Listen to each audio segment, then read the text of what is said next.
Bueno, estamos totalmente en vivo aquí desde la ciudad de Chetumal, en el marco del 46 aniversario de este magnífico y hermoso estado que es Quintana Roo. Estamos invitando a diversas personalidades que han estado a lo largo de la historia, formando parte de ella desde el ámbito político, social y cultural. Hoy tenemos un invitado de lujo, tenemos a Ángel Rivero Palomo, a quien le doy la bienvenida. Muchas gracias por acompañarnos. Muchas gracias, Ramón. Un saludo a toda la audiencia. Estoy muy contento de estar aquí con ustedes porque, sin duda, como refieres, son fechas muy especiales para la vida social, política, colectiva de nuestro estado. La pregunta oficial, ¿y ahora qué sigue? No te hemos visto últimamente aquí. Creo que has estado fuera del estado. ¿Qué estás haciendo? ¿Qué sigue? Sí, después de salir, concluir mi periodo constitucional como rector de la Universidad de Quintana Roo, estuve fuera de México, estuve estudiando en la Universidad de Oxford, regresé para terminar el año 2019 con mi familia a Chetumal. Aquí es mi casa, aquí somos. Y después tuve la oportunidad de trabajar en Houston, dando clases y dirigiendo un colegio privado en esa ciudad, y justamente he regresado durante este mes de septiembre que ha pasado para reincorporarme a la vida de mi ciudad, a la vida pública, a la vida política, y también, desde luego, sin descuidar la parte que siempre he procurado, que es ser profesor. Actualmente soy profesor universitario, en doctorado, en maestría, particularmente en la Universidad de Anáhuac, y en ese sentido estoy también dedicado a esas tareas. Fíjate que comentas el tema de la universidad privada con la Universidad de Quintana Roo. Creo que en temas no hay gran diferencia. La Universidad de Quintana Roo creo que es un modelo educativo muy bien diseñado, muy bien planeado, a pesar de los temas internos, ¿no? Porque creo que la política ahí también se vive, la política entre los educadores, los maestros universitarios, y así ha sido siempre toda la vida, ¿no? Tenemos profesores de todas partes de la República, y entonces pues no es fácil tener una misma identidad. Y de varios países también. Y de varios países, coincido contigo. La universidad, siempre lo dije cuando era rector, es un espejo de lo que es la sociedad quintanarroense. Es plural, es heterogénea, es una comunidad muy diversa. Es muy diferente incluso entre divisiones académicas y campus, y sin duda es un gran reflejo de lo que es la sociedad. Es una gran comunidad de muchos resultados, de mucho trabajo, y una comunidad muy preparada y con una inteligencia organizacional muy importante. Ojalá y la Universidad de Quintana Roo, porque esta ciudad, fíjate que comentábamos, bueno, antes de entrar aquí al aire, tiene una gran vocación para poder ser un centro cultural peninsular. La Universidad de Quintana Roo es de las instituciones de mayor prestigio académico del sureste de México, y en ese sentido siempre tiene que ser un referente. Y lo mismo el Tecnológico de Chetumal, y lo mismo las instituciones privadas. Por ejemplo, en el caso de la Universidad de Anáhuac, en el caso particular de Cancún, es la principal universidad privada que hay en el estado, y en este sentido es un gran espacio donde hay estudiantes también de varios lugares del mundo. Es la Escuela Internacional de Cancún, y bueno, en ese sentido también yo trabajo en varias universidades, y en ese sentido te comento que la importancia de la educación es que hay formas a los seres humanos que tienen que enfrentar estos retos complejos que como sociedad todos tenemos. Oye, Ángel, cambiando un poquito el tema, porque bueno, nos conocemos desde hace muchos años. Recuerdo los tiempos de la administración de un gobernador pues muy querido por todos, del paisano Mario Villanueva.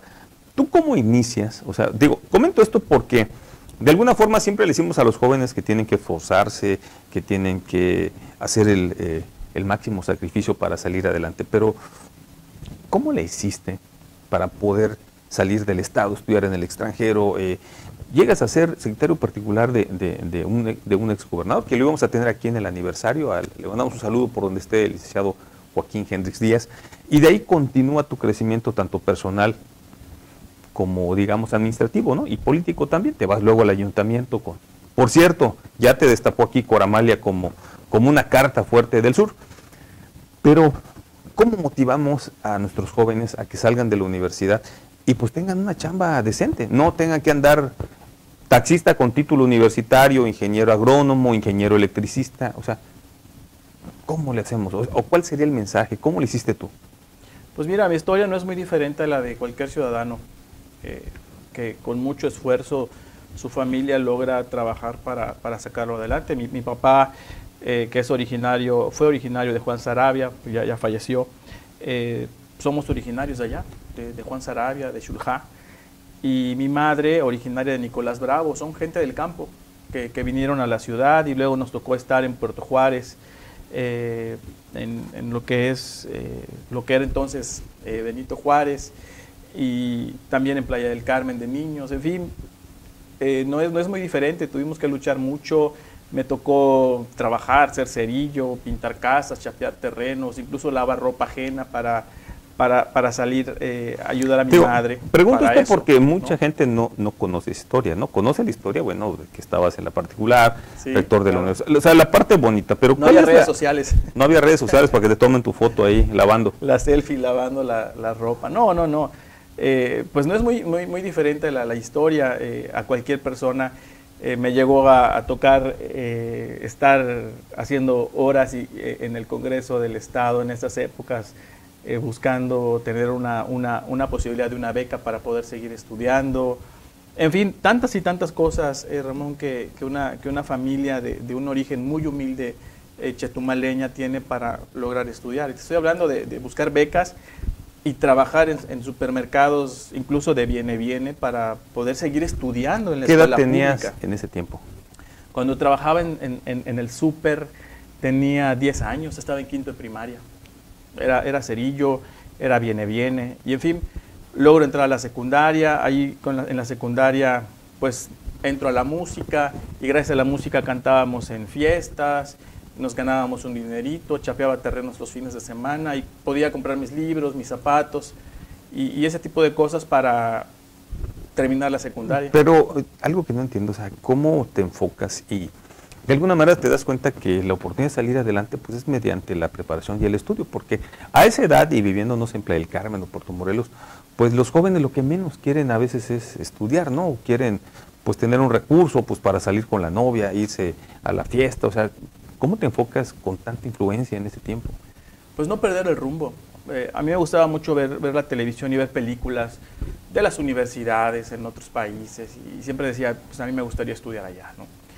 Afortunadamente en Quintana Roo se abrió la posibilidad de que pueda estudiar en bachilleres sigo en la música, conozco a don Enrique Alonso y don Enrique Alonso me logra apoyar con una beca de esas de solidaridad, no sé si te acuerdas en nuestra época de esas becas. Sí, claro que sí. De pasante de ingeniero o pasante de alguna carrera. Logré tener una beca de esas y empecé a trabajar, sacaba copias, iba a comprar los gansitos de las secretarias, las Coca-Colas de las secretarias y en fin, todo ese tipo de cosas que recuerdo con mucho afecto que me ayudaron a empezar. Trabajaba en la Contraloría. Cuando don Enrique Alonso, que en paz descanse, era el Contralor del Estado, yo trabajaba en su oficina, entonces aprendí a contar, a hacer auditorías, a ver todo el proceso. Pero para eso uno tiene que hacer mucho mérito, ¿no? Porque hay muchos jóvenes que de alguna forma llegan a alguna dependencia de gobierno y como que no les gusta que les digan, oye, hay que hacer esto. No, si yo solo vine a hacer esto, o sea, tiene que ir más allá de, si te dicen son las 12 de la noche y nos vamos a las 5 de la mañana, ¿te vas a ir o te quedas? Y de allá a la escuela, a tomar las clases, porque en realidad siempre mi premio por trabajar era estudiar. Y siempre fue de esa manera. Y nunca perdí ese hábito.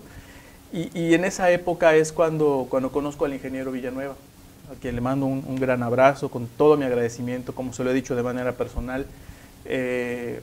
Mi agradecimiento porque él se da cuenta de esas cosas, de que yo estudiaba, trabajaba.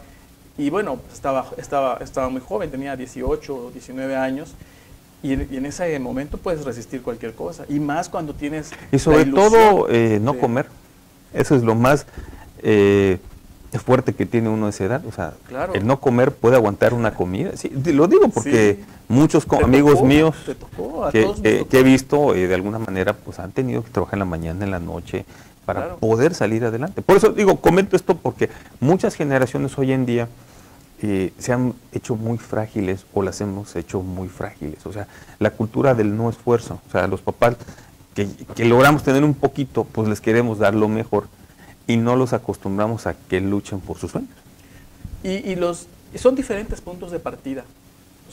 Porque tú eres educador, ahora sí, tú ya estás del otro lado, ya no usas la tabla para educar a los niños, ahora ya es con otras técnicas pedagógicas. Sí, son diferentes puntos de partida en donde colocamos a nuestros jóvenes.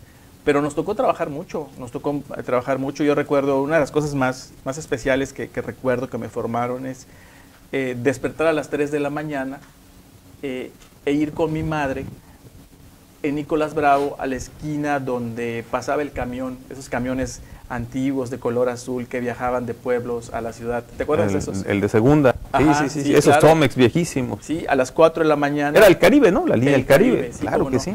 Y ese camión nos traía a Chetumal de regreso. Y esas historias no son muy diferentes a las que se encuentran muchos jóvenes. Pero no te marca eso. Te hace más fuerte. Te hace más fuerte, Pues te hace chinga, yo vengo desde la resiliente. comunidad, vengo aquí pues medio jodido y veo otros que están desperdiciando su vida. O sea, porque a veces genera un resentimiento social muy fuerte. Lo hemos visto con los jóvenes, a veces en las universidades, que vienen incluso de Belice y hacen una comida al día, o vienen de Carrillo claro. Puerto. Y bueno, es una historia como la tuya, muy parecida. Entonces ahí el tema de los educadores es saber encauzar. Fíjate, esto es tan importante porque es lo que hace que luego las sociedades se dividan. En lugar de tomar eso como un aprendizaje o como cuando estás entrenando y que mientras más entrenas y más te duele, más fuerte y más creces, a nivel social es lo mismo. Entonces, en lugar de enfocar esos sentimientos al resentimiento social, hay que encauzarlos a la posibilidad de usar esa fortaleza para crecer y construir una mejor sociedad. Entonces, yo tuve la fortuna de conocer a personas como el ingeniero Mario Villanueva, como el licenciado Joaquín Hendrix, que me ayudaron, que vienen del mismo tipo de formación. Sí, pues el exgobernador aquí, claro. Para la gente de Chetumal que no conoce parte de la historia, ¿no? Aquí, muy cerca, con la banda de los Huesos. Claro. Pura banda fina, yo no he dicho nada, son amigos míos. Casitas Ley. Casitas Ley ahí, de los Azcorra por acá cerca, bueno, todo un tema ahí, que salir adelante era muy difícil. Claro, claro. Y en ese sentido, ahí está la diferencia en cómo construir una mejor sociedad.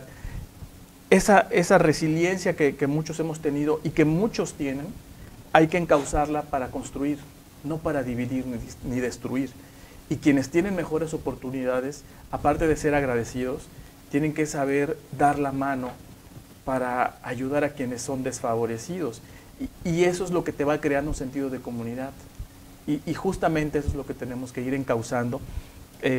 Quienes tenemos o hemos tenido oportunidades, encauzar esa vinculación social, restaurar el tejido social, de eso se trata. Esa palabra tan usada en los ámbitos de desarrollo humano, restauración del tejido social para construir sociedades resilientes y que logren un desarrollo. Y sobre todo que esta ciudad, creo que en este momento todavía se puede recuperar ese tejido social, porque de repente quienes han dejado la escuela o no han encontrado eco para seguir sus sueños, como tú me dices que te enfilaste y voy sobre esto, y mientras más me chinguen, más fuerte me hacen, mientras más me cierren la puerta, pues abro la de al lado.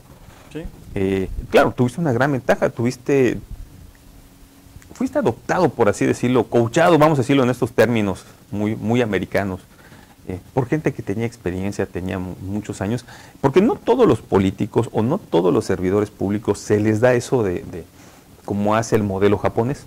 El modelo japonés, ya cuando llegas a una edad, tienes que empezar a preparar jóvenes, porque así te prepararon a ti, para que sigas dentro de la administración, dentro de la empresa. Aquí bueno, voy a dar la vuelta a la entrevista. Aquí creo que algunos partidos políticos no lo hacen. A los jóvenes les cierran la puerta y ellos quieren estar toda la vida. Pero toda la vida no podemos ser inmortales. O sea, bueno, en esta administración estamos viendo temas, como comentamos hace rato, el tema de la senectud. Digamos que en la administración pública a nivel federal tienes que ser una persona con mucha experiencia. Sí, tienes que tener experiencia y creo que esa es una de las cosas por las cuales yo decidí dedicar gran parte de mi vida para ser educador. Yo tengo aproximadamente 16 años impartiendo clases. Indistintamente de dónde trabajara, siempre he dado clases en cualquier institución que me ha abierto sus puertas. Y porque formar jóvenes es lo que los ayuda a replantearse el contexto en el que viven. Para poder llegar a alguien que me haya coacheado, tuve que atravesar muchos filtros. O sea, muchos filtros que van desde, como te digo, trabajar para comprarme o la torta o pagar mi taxi, o ir caminando en la calle de la escuela a la casa y de repente que se atraviesen coches para buscarte, inducir a un camino inadecuado, ¿no? Y entonces vas brincando esos filtros con resiliencia. O los amigos que te dicen, oye, no vayas a trabajar, vamos al bulevar a tomar unos refrescos bien fríos, que era muy fácil en esos tiempos. Sí, aunque afortunadamente me tocaron buenos amigos, mi amigo Alejandro, mi amigo Félix, conocí desde luego a mi esposa que conocí justamente en la escuela, nos hicimos amigos, es de Las Casitas, Dorita es de aquí de Las Casitas, es vecina tuya de infancia. Bueno, tus papás son muy conocidos aquí. Sí, mis suegros son muy conocidos, nuestros abuelos, mis abuelos y los abuelos de mi esposa fueron amigos. Entonces tú fuiste así como que un matrimonio ya planeado desde hace muchos años, pero ustedes no lo sabían, no les habían avisado. No nos habían avisado y bueno, hoy tenemos 2 hijos que les inculcamos mucho la pertenencia a esta comunidad de la cual vienen nuestros bisabuelos. Por ejemplo, la abuelita, el bisabuelo de mi esposa vino cargado en brazos en el pontón. Ese tipo de historias que nosotros los chetumaleños construimos. Y vuelvo a tu pregunta original, ¿cómo le hiciste? No le hice, simplemente me aferré a construir la posibilidad de salir adelante, como lo hace cualquier persona, simplemente no te rindes y sigues, sí. Y muchas personas, como tú, como muchas otras personas que conocemos, han logrado cosas por no rendirse cuando te cierran puertas, cuando te buscan hacerte sentir ajeno en tu propia tierra. No te rindes, sigues adelante. Bueno, dentro de este caminar, bueno, estoy hablando de tema ya pedagógico, pero retomo la pregunta, ¿qué le pasó a los institutos políticos? Porque viendo ya desde un punto de vista más técnico, porque tú estás muy en los temas de la estadística, no das una opinión, sino hay un análisis y una investigación previa, como todo buen investigador. Pero ¿qué pasó con los partidos políticos después de que el PRI pierde? Recuerdo que tú te vas, después de ser secretario particular de Joaquín Henriques, te vas con la maestra Cora Amalia al ayuntamiento, que por cierto, aquí estuvo diciendo que eres una opción muy interesante, que vale la pena analizar. Pero bueno, llegas allí y ¿qué ves en el ayuntamiento? ¿Cómo se desarrolla la parte municipal? Fíjate que, bueno, antes de entrar a responder, la licenciada Cora Amalia para mí ha sido una persona muy importante porque de ella aprendí que solo con mucho trabajo puedes lograr resultados y que la política se hace con cercanía, con diálogo y con una base permanente de estar escuchando, porque esa escucha te hace aprender. Y un político que no aprende de la sociedad es un político que tarde o temprano va a fracasar. Esa parte la aprendí de ella. ¿Qué es lo que encuentro en el ayuntamiento? Una manera muy diferente de hacer política al Estado. Porque en el Estado atiendes cosas macro, es muy normal que estés en la política nacional, que estés en la política tratando temas particulares de los municipios sin meterte a fondo, a menos que hayas sido presidente municipal o funcionario municipal.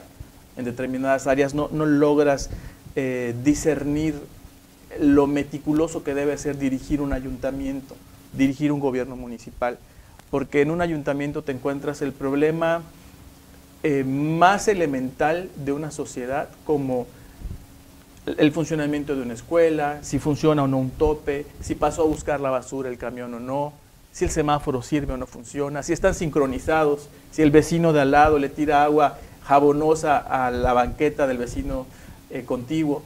Entonces, ese tipo de cosas absorben una dinámica de trabajo municipal, pero también aprendí que en un gobierno municipal el día a día es el resultado de un trabajo macro hacia arriba, en donde debe haber planeación, en donde debe haber una integración de los actores económicos, políticos, sociales, culturales y académicos y religiosos, en donde debe haber un proyecto de hacia dónde debemos atender los temas estructurales, la sustentabilidad, la recoja de basura, la planeación urbana, la promoción económica, el desarrollo agropecuario, el turismo, entre muchos otros, que además deben estar vinculados hacia el entorno de crear una comunidad y una sociedad que se desarrolle. Entonces, el tejido de esas dimensiones se hacen en un gobierno municipal. Eso es lo que encuentro. Esa es una excelente respuesta, pero vamos a continuar con más preguntas en esta entrevista con Ángel Rivero, que nos acompaña hoy por el 46 aniversario del Estado de Quintana Roo. Vamos rápidamente con una cápsula que tenemos aquí. ¿Qué se siente ser quintanarroense? Y luego también tú me dices qué se siente ser quintanarroense. Continuamos, estamos aquí en Pulso Sur, el canal de la capital.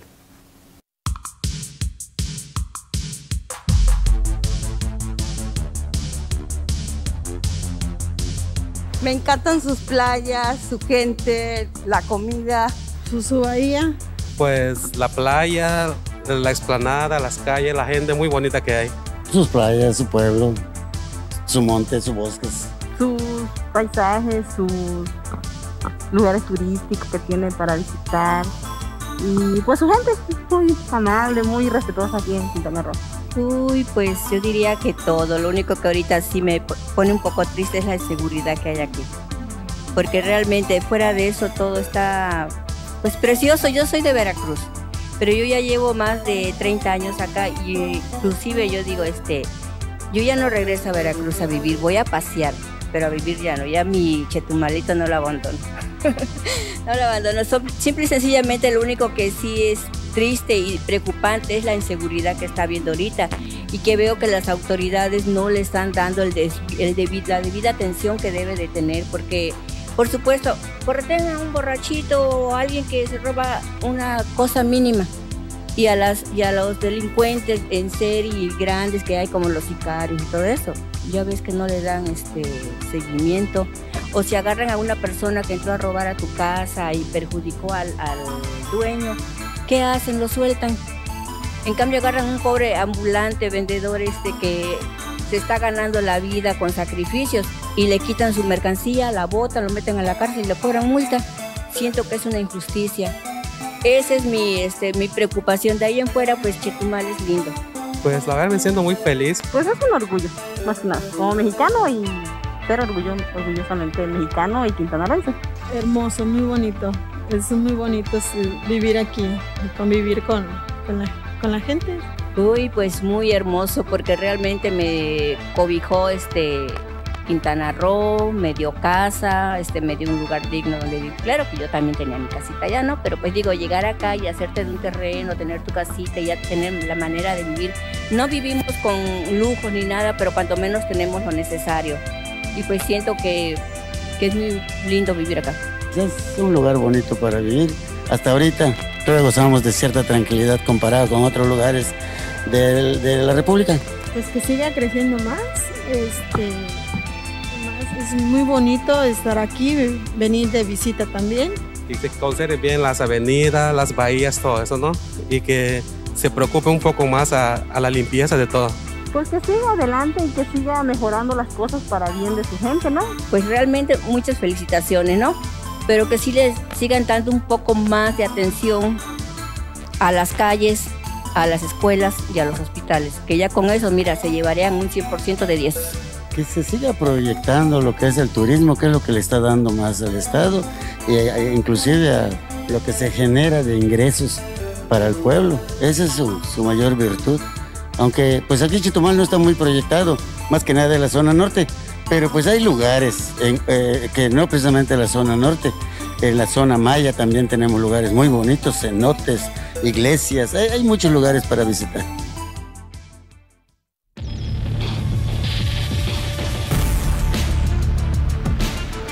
Esta fue una producción de Covadonga Medios. Bueno, la pregunta obligada para ti, ¿qué es ser quintanarroense? Bueno, de primera instancia te digo que es el lugar donde están mis recuerdos, donde está mi historia, donde está mi presente y donde está el futuro. y por futuro hablo donde están creciendo mis hijos. He tenido la maravillosa fortuna de conocer cada rincón de Quintana Roo, desde Holbox, Cabo Catoche, hasta la Unión o la comunidad de Botes, haciendo frontera con Belice. Lo he recorrido muchas veces y cada lugar, cada municipio tiene un rasgo distintivo, tiene un sentido de comunidad, y esa diversidad que tenemos los quintanarroenses nos hace únicos a nivel nacional, y justamente en esa diversidad se encuentra nuestra identidad. Para mí Quintana Roo es eso, es un lugar de colores, sabores tan diversos, pero en esa diversidad lo sientes tan nuestro que solo puedes llamarle una cosa: hogar. Bueno, vamos a cambiar este tema. Ya platicamos de dónde inicias, qué tan difícil ha sido llegar, pues a lo poco mucho que hoy en día puedes presumir del tema, que lo único que nos llevamos a veces es los recuerdos, la historia, el sentido de pertenencia como quintanarroense. Pero vamos a un tema que es tu especialidad, el tema del análisis político, eso que todos los quintanarroenses, sobre todo aquí en Chetumal, que se desayuna, almuerza y cena. ¿Cómo ves ahorita el tema de los partidos políticos a nivel estatal? De repente el sur dominó por muchos años, digamos, junto en un acuerdo, digamos, con Cozumel, porque en esos tiempos la coyuntura del Estado así era, ¿no? Había un gobernador de Cozumel, uno de Quintana Roo, uno de Cozumel, uno de Quintana Roo. De repente le toca, por así decirlo, vamos a decir con la actual administración, digamos, es más la apertura, digamos que el gobernador Carlos Joaquín traía mucha experiencia en Playa del Carmen, allí en Solidaridad. De repente como que se mueve un poquito ese acuerdo. Bueno, también recordemos que Playa pues era parte de Cozumel. Pero ahorita este tema de la gubernatura de repente como que inicia 2 años antes, ¿no? Los diputados federales muy movidos, los senadores muy movidos. Pero en el sur, pues creo que solo el doctor José Luis Peche es el que está diciendo: oigan, yo quiero participar, tengo la experiencia, he estado en el área de administración. Y en Morena como que lo han rezagado, por así decirlo. Lo mismo está pasando en los otros institutos políticos. El Verde como que se está rearmando. ¿Cuál es el análisis político, sin caer en temas de amor hacia alguna camiseta? Bueno, de entrada hay que entender que a nivel mundial los partidos políticos tienen una gran crisis de credibilidad. Hace mucho tiempo los actores individuales han permeado la vida de los partidos políticos, tanto por cuestiones de carisma como por cuestiones de economía, de financiamiento.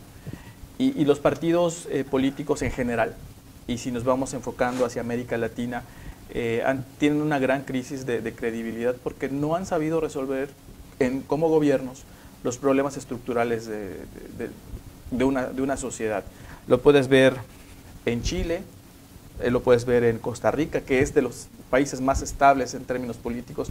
Todavía la semana pasada tenían grandes problemas ahorita de movilidad social hacia la política. Lo puedes ver en México, en donde la sociedad está sumamente polarizada, que es algo de lo que hablábamos hace rato. Hay una gran división generada del anterior proceso electoral y del 2006.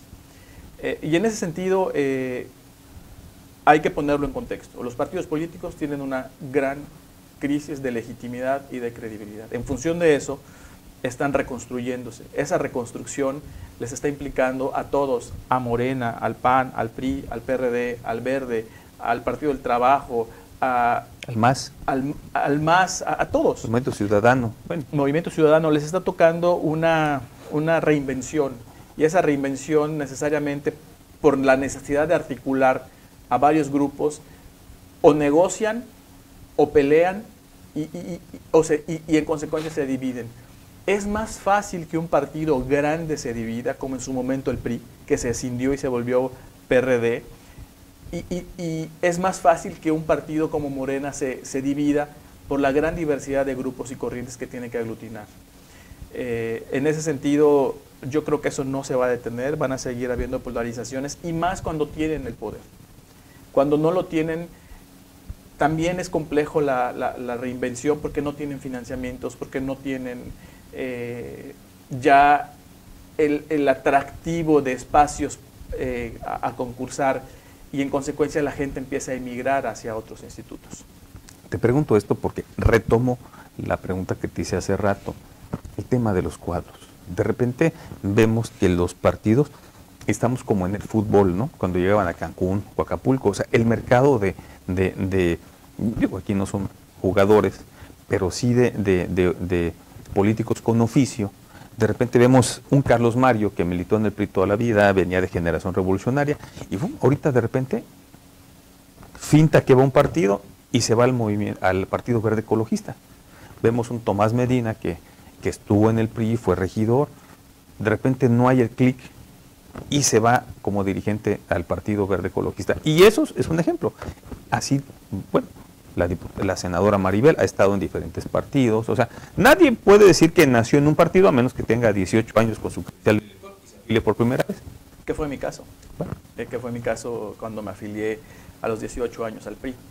Y en ese sentido, y llevando el análisis a un terreno neutral y sumamente analítico, mira, lo que hablábamos hace un rato, las personas, la figura de las personas está permeando los partidos políticos. Pesa más que el partido ahora.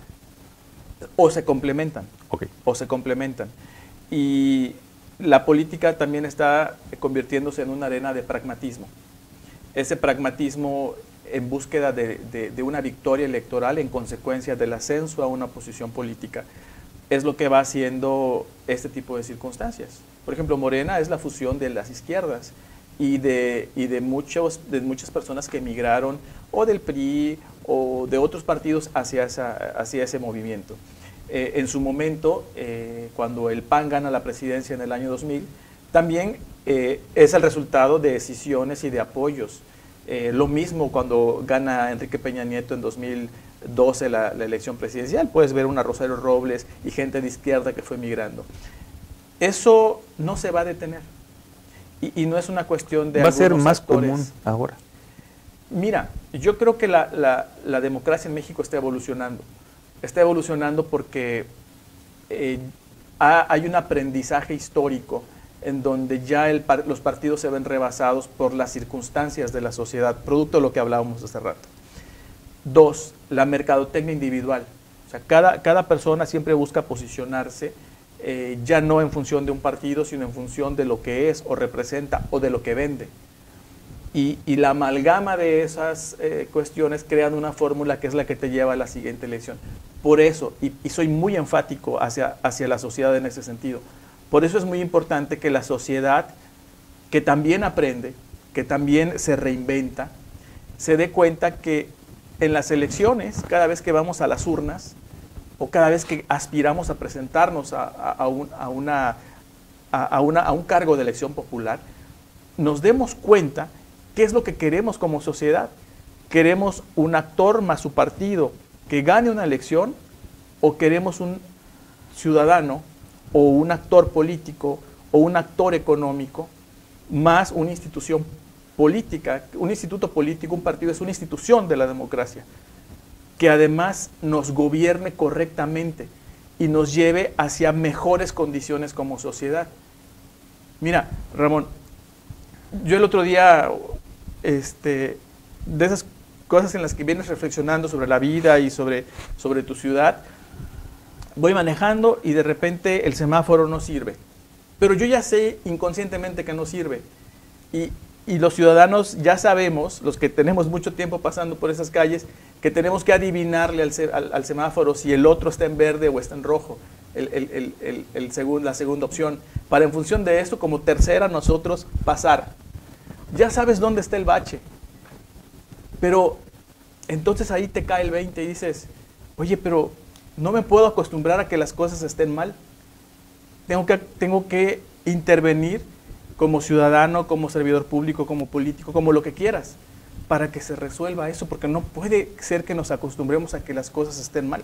Bueno, eso precisamente puede pasar con los institutos políticos, porque de repente en los tiempos de, vamos a decirlo bien, de la maquinaria perfecta priista, donde pues decía el número 1 quién va y todos se alineaban, no había quien decía que no, y de repente, ¡pum!, ya no hay línea.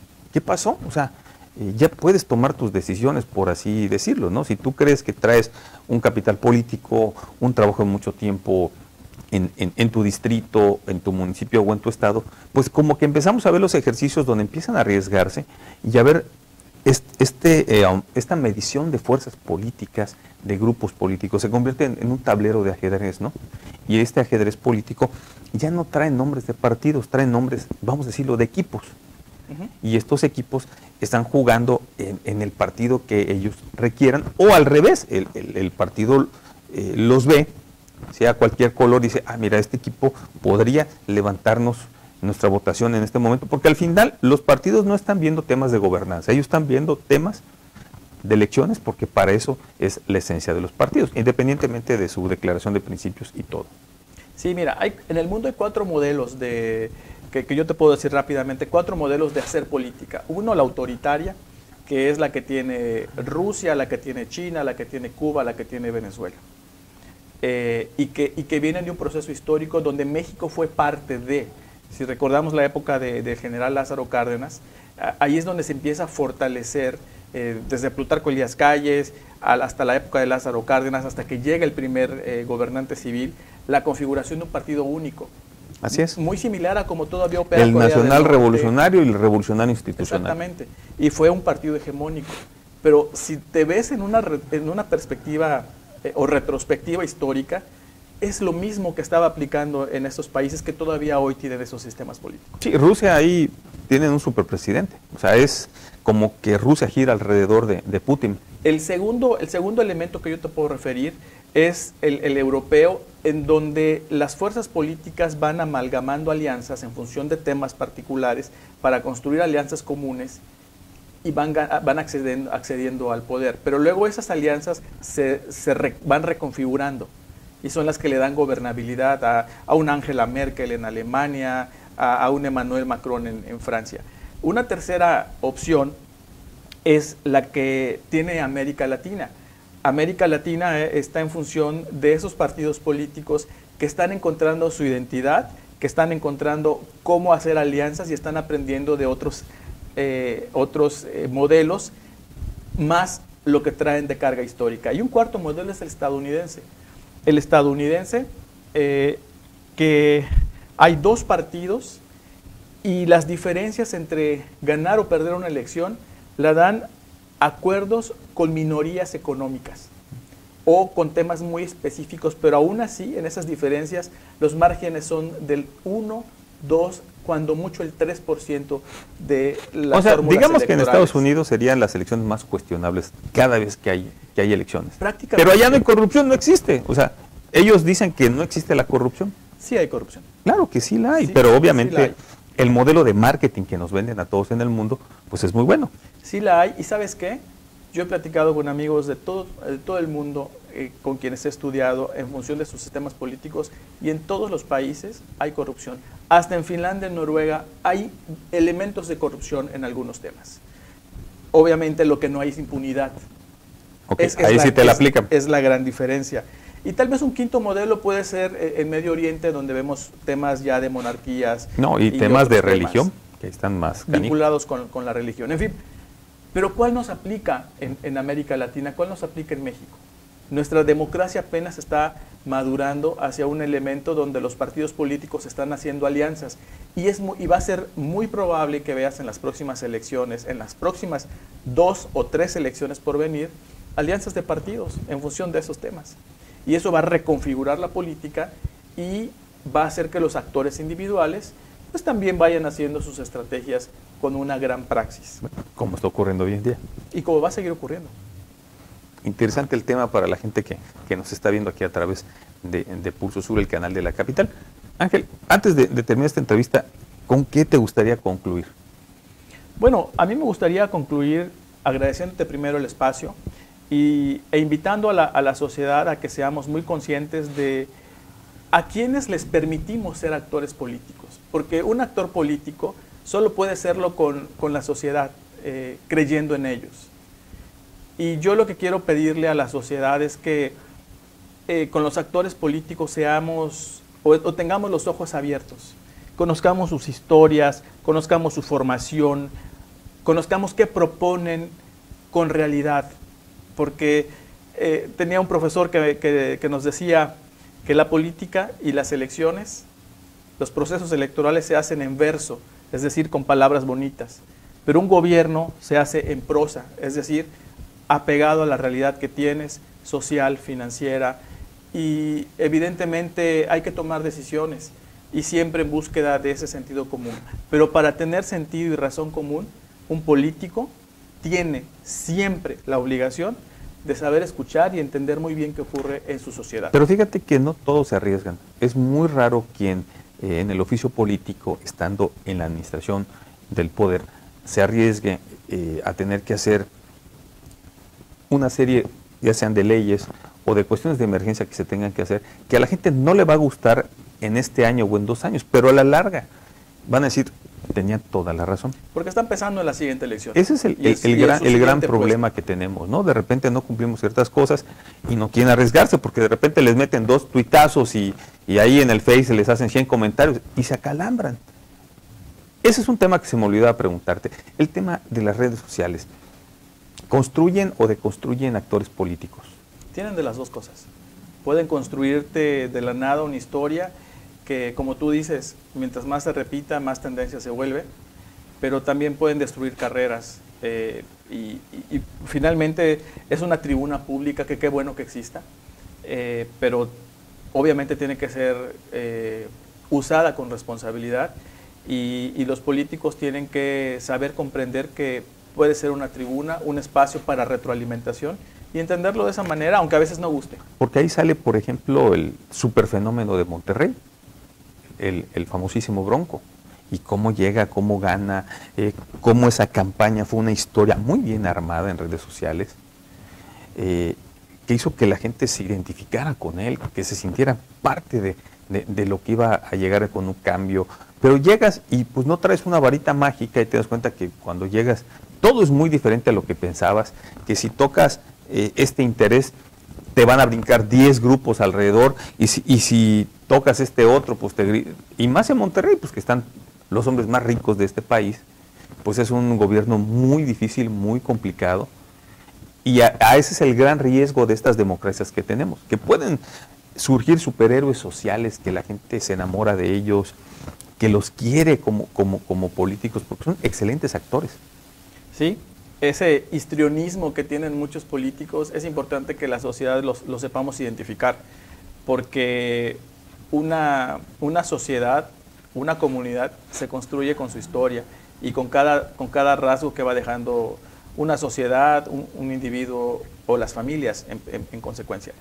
Y en ese sentido, cuando se gobierna, se debe conocer muy bien cómo está construida esa sociedad. Por eso te comento, Chetumal es un estado joven, 46 años, entonces no hay una memoria histórica, digamos, a largo plazo. Es muy corta la gente, por la migración que tenemos en el estado, la parte turística, a la gente que vive en el norte, que tiene que salir a las 4 de la mañana para llegar a la zona hotelera a las 7 de la mañana y sale a las 5 de la tarde y llega a su casa a las 8 o 9 de la noche, pues lo que menos le interesa es el tema político, lo que menos le interesa es esta historia. Pero de repente de Tulum para acá, todo el mundo está metido en la grilla. ¿Qué hizo? ¿Cómo lo hizo? ¿Por qué lo hizo? Ese es un tema que le da la elección a Carlos Joaquín. Mira, Quintana Roo es muy diferente. Yo creo que las sociedades que más participación política activa tienen en función de una memoria histórica son Cozumel y Chetumal, Isla Mujeres, Holbox, Bacalar, Carrillo Puerto, José María Morelos. Lázaro Cárdenas. Holbox, Lázaro Cárdenas, Cantón El 15, claro. Tienen una gran memoria histórica ahí porque las comunidades estamos muy bien entrelazados. Por la migración que han tenido nuestros destinos de playa, Cancún, Playa del Carmen, una porción de Tulum. Tulum, fíjate que es un fenómeno interesante. Tulum tiene de los dos, tiene una amalgama de los dos que le ha dado una particularidad muy importante.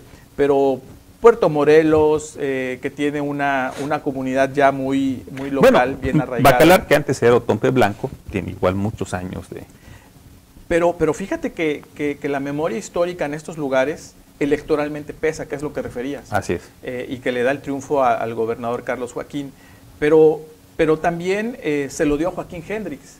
Es correcto. Y se lo dio a Mario Villanueva. Es correcto. Y se lo dio a Pedro Félix. Joaquín. Félix lamentablemente no ganó acá, en esa elección.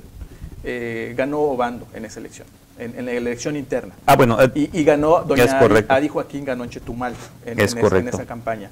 Pero Pedro Joaquín ganó en Chetumal, don Miguel Borge ganó en Chetumal. Y justamente ese tipo de cuestiones van generando que los municipios tradicionales tengan un gran peso, porque en el caso de los municipios como Cancún, Riviera Maya, tienen una gran diversidad, como también la estamos teniendo ya nosotros. No, y ves miles de personas, pero pues tienes comunidades de italianos, argentinos y de todas partes del mundo que ellos no van a votar. O sea, puedes decir, es que tienes una población de 200, 300 mil habitantes, pero solo va a ir el 10% a votar. Y más con esta división de partidos. Exactamente, se polarizan. Entonces llega el momento en que las elecciones también se vuelven cálculos matemáticos de intenciones de voto. Por eso es importante que, te voy a decir algo, nada de eso es posible si la sociedad no lo permite. O sea, la sociedad es justamente la que tenemos la obligación de analizar qué nos están vendiendo, porque lo vamos a comprar por 3 o por 6 años. Y quienes tenemos aspiraciones para poder postularnos a cargos de elección popular, tengamos que hacerlo con un gran sentido de llamado a la reflexión de que la sociedad elija bien y elija correctamente, porque cada vez tenemos menos tiempo para hacer que las cosas mejoren. Ok. Bueno, pues ese es el gran reto. Esperemos nos acompañes en otro programa, ya más metidos en fondo en temas de los análisis de cómo va el proceso electoral a futuro, porque tenemos ahorita 2021, lo que le llaman el ensayo de los grandes expertos en marketing político y los grandes publicistas y la gente, vamos a llamarlo esos alquimistas electorales, porque dicen que en 2021, con el cambio de las presidencias municipales, pues bueno, ya nos dará una lectura hacia el 2022 un poquito más certera. Así es, Ramón, vienen tiempos interesantes, pero además rodeados de un contexto de suma complejidad. Complejidad, como platicábamos hace un rato, de una gran condición económica hacia abajo, en números negativos, que se prevé que solo mejoran hasta 2022. Tenemos una pandemia terrible, tenemos inundaciones muy fuertes, un huracán que, gracias a Dios, no dejó daños muy grandes, pero aún así recuperarnos va a llegar hasta diciembre, cuando ya el turismo estaba al 50, 60% levantando, ¿no? Sí, y obviamente yo he platicado con varios amigos empresarios del Caribe mexicano y sus expectativas de recuperación a como venían en 2018 y todavía cerraron el 2019 es de 4 a 6 años de recuperación. En consecuencia, eso te habla de que recuperación también del empleo, recuperación también de la derrama económica y también de la inversión extranjera directa, que son elementos que a Quintana Roo lo identifican muy bien y que nos han generado la economía que hoy tenemos. En todo ese contexto vendrán campañas políticas, vendrán cierres de gobiernos e inicio de otros en los próximos 2 años. Por eso es importante que seamos muy conscientes de a quién le entregamos nuestra confianza en los próximos procesos electorales. Bueno, pues muchísimas gracias. Muchas gracias a ti, Ramón. Nos despedimos. Esto fue la entrevista aquí con Ángel Rivero Palomo en estos 46 años pues, de este joven estado de Quintana Roo. Hasta luego.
Todos somos Pulso Sur, el canal de la capital.